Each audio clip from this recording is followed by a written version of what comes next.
So dear students, we are going to begin your poetry section. So have a look and let's start. Before proceeding, I would like to explain the title of the poem, My Mother at 66. 66 is taken as one of the life phase, right?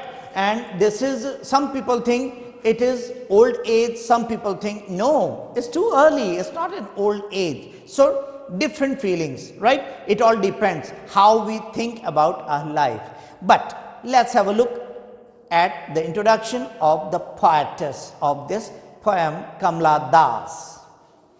Kamla Das, as you can see here, she was born in 1934 in Malabar, Kerala, right? She is recognized as one of India's foremost poets.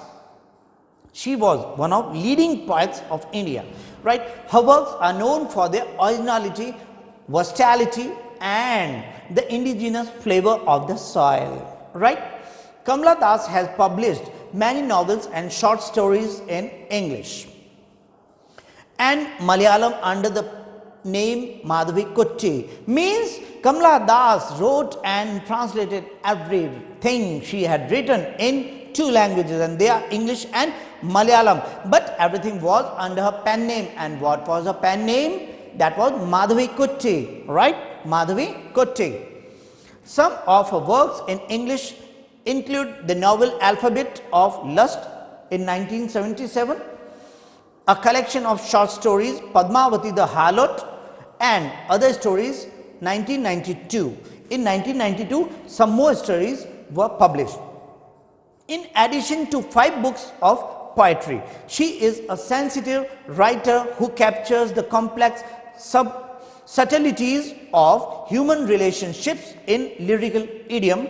My Mother at 66 is just an example of this human relationship. Yes, this is a very nice example of human relationship, right? Aging is a natural process, natural phenomena, right? So aging is a natural process.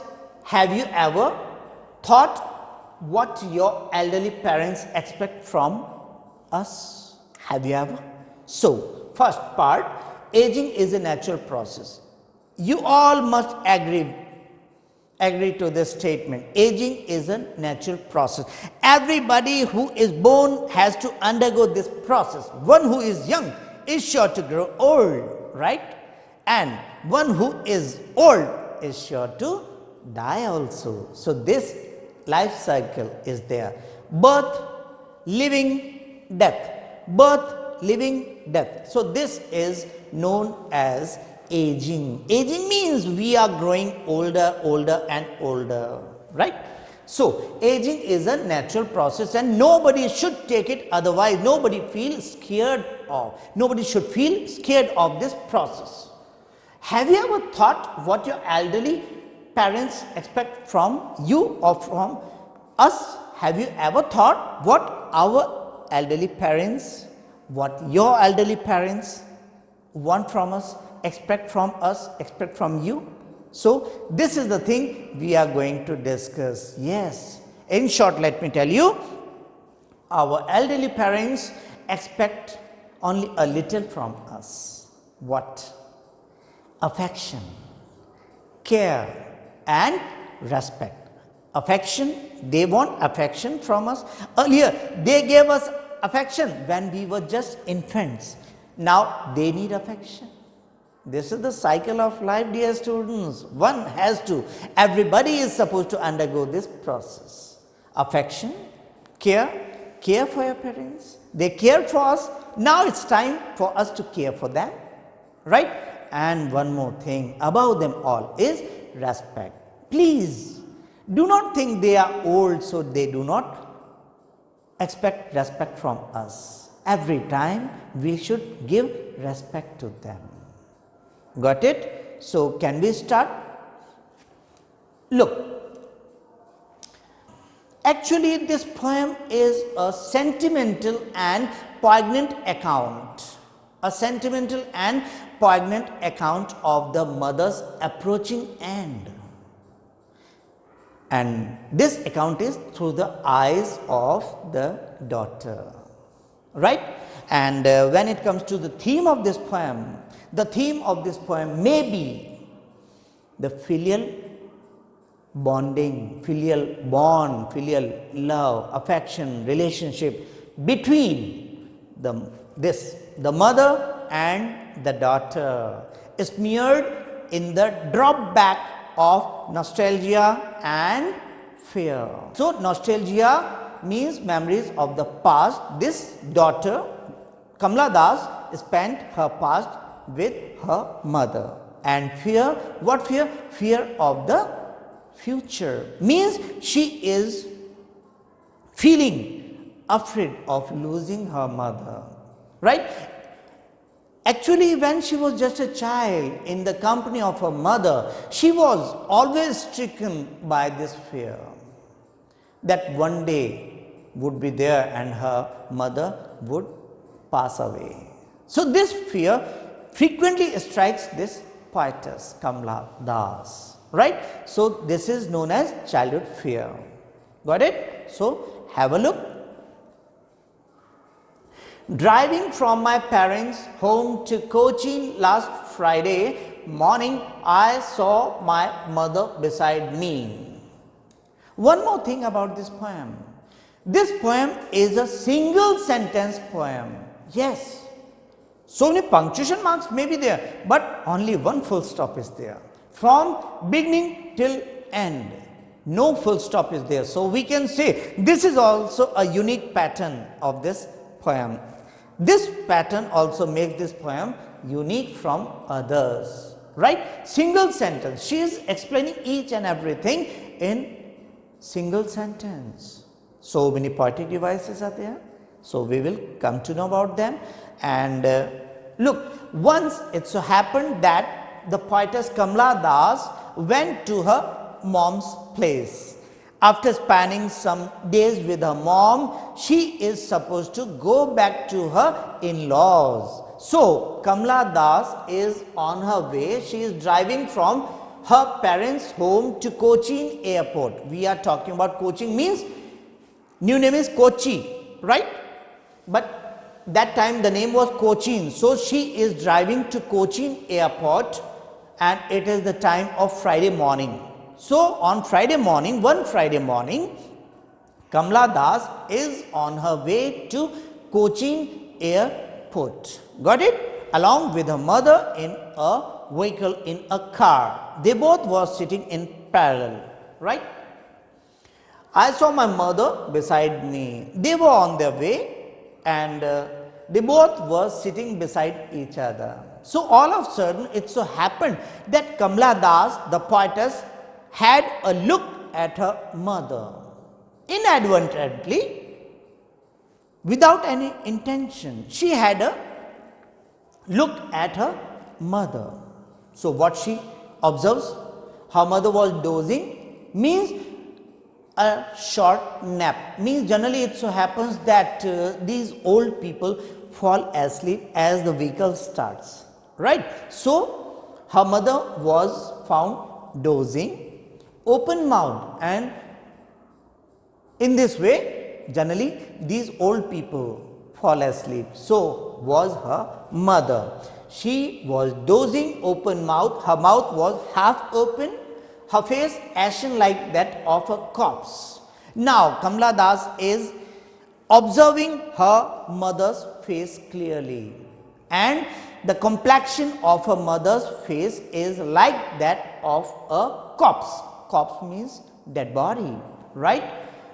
And realized with pain, and it pained her. Means when Kamala Das had a look at her mother's face that was having a mouth half open and she was dozing, and the complexion of her face was like that of a corpse.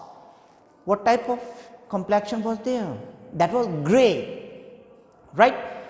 Greyish face was there, means without any glow on the face, means smoky, we can say smoky face was there, right? Ashen like ash, you know. So, smoky face was there, like dead body, and she all of a sudden realized with pain. What kind of pain? That same childhood pain she was reminded of, that, oh no, my mother has grown old and she is on the verge of her end. So this pain she felt in her heart and mind, that she was as old as she looked, means she had grown old.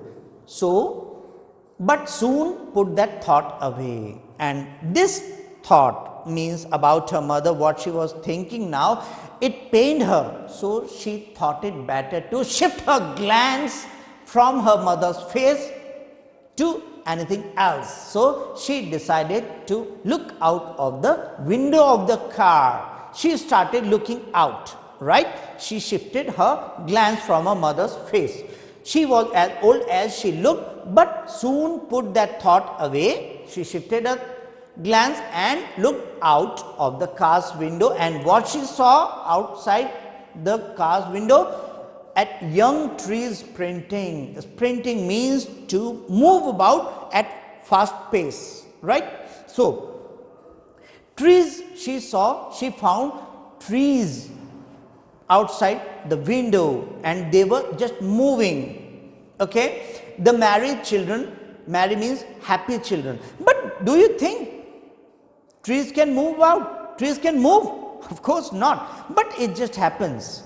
When we are in a moving vehicle at fast speed, we just feel that the trees are also moving, means we are going forward and we are leaving everything behind. This is right. So here we can say trees have been presented as moving. It means the poetess Kamala Das is trying to personify the trees. So we can say trees have been personified. So dear students, what poetic device is there? Personification. And here ashen like, as old as, so ashen like. This is a very prominent poetic device of this poem, and this is known as simile. So we will discuss about these poetic devices later at the end of this poem. So let me explain first of all. So trees sprinting, they were moving fast. The married children spilling out of their homes, and children were rushing out of their homes. What does it show? Dear students, the poetess here is making a comparison, between death and life. Death means stillness. Yes, the life comes to a standstill, and outside the car, the life is full of happiness, activities, energy, vigor, everything, right? So the poet, in a very exquisite way, the poet is trying to compare, making a comparison between life and death. Inside the car, what was the atmosphere like? The atmosphere was looking like that of standstill environment, ours, right? Because she was looking ashen like, means she was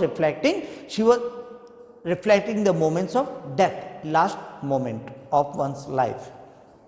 But here she had no complexion, she had no activity, she had no strength because she had grown old, right? But here trees full of activities, and married children, happy children, rushing out, means they have vigor, they have energy, they are happy. So this is. But after the airport's security check, and when the poetess got to the airport, generally one has to undergo some security check. So did she. She also underwent the security check over there, means some formalities are there. And standing a few yards, you know, yards is one of the units of measurement. So this was the distance, and standing a few yards, she was keeping distance. She was inside and mother was outside. So from inside the airport, she had a look at her mother, right? And what happened thereafter? See, I looked again at her. She was looking at her mother, right? Wan means colorless. Her face was looking like that of a colorless being. Complexion, she had lost her complexion. Wan, colorless. Pale means something is colorless, means pale. No emotions, no sentiments are there. So just looking dull. As a late winter's moon. Oh, once again simile is there. By using as, the poet is making comparison and using simile, right? So now her face has been compared to that of a late winter's moon. Late winter, winter is the season, is one of the seasons, and winter here has been symbolized. So some symbols also have been used in this poem. Winter, winter as the symbol of the end of a year, the last season, being the last season. Exactly, this moment she is undergoing is also the last moment. Okay, so her face is looking like that of a late winter's moon. What is special about winter's moon? Because in winter the moon is also not full of luster as it looks like in the summer. So it has lost its natural luster and felt that old familiar ache. The moon under the covering of fog, mist, is not as clear, as bright as it looks in summer. So do all human beings when they grow old, when they are in the winter of their age, last phase of their life. So they are also colorless, they are also looking pale, without any complexion, dull their face is, right? So the same old familiar ache, the same, I told you that childhood fear is there and childhood pain is there, she is feeling again. And what kind of fear it is, what kind of pain it is? The pain of losing her mother. Got it? My childhood's fear. In her childhood, as generally all children are scared, all children feel afraid of, feel insecure of losing their parents. What would happen? How would they lead their lives without their parents? Right?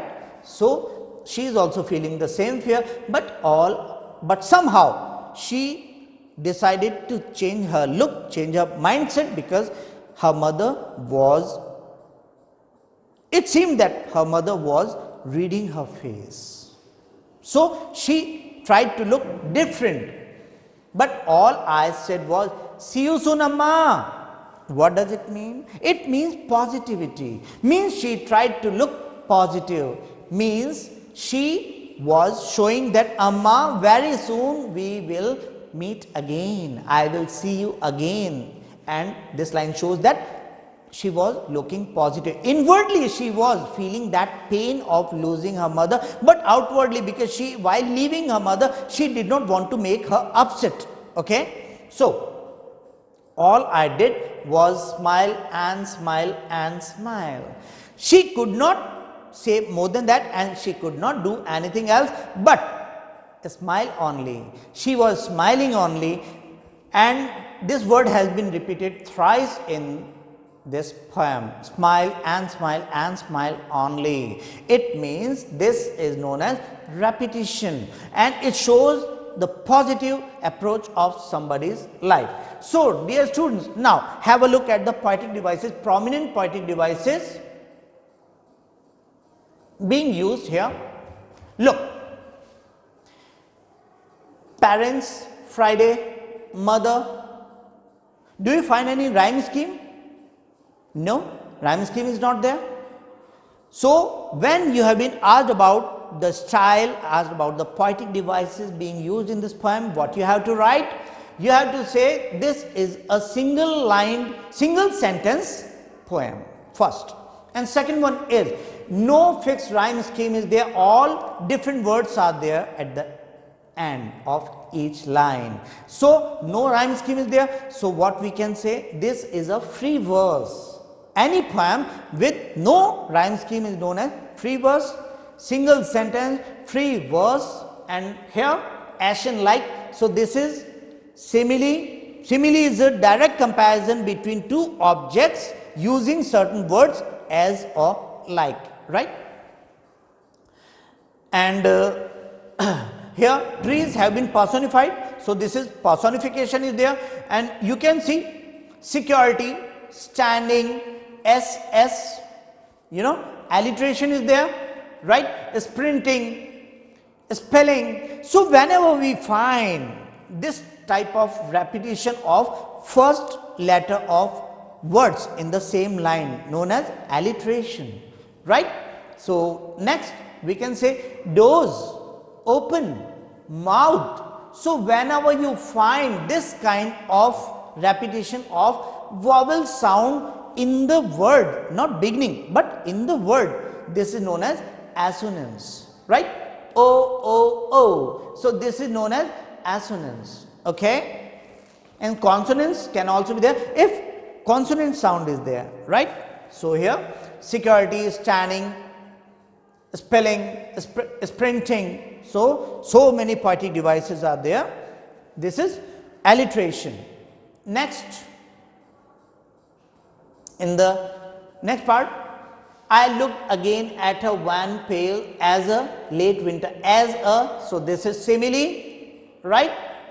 And I said was smile and smile and smile. This is repetition, and positive environment is there, means positivity has been mentioned. So in this way, dear students, this poem is over, and I hope you might have got this poem perfectly. Stay blessed, stay happy, stay home.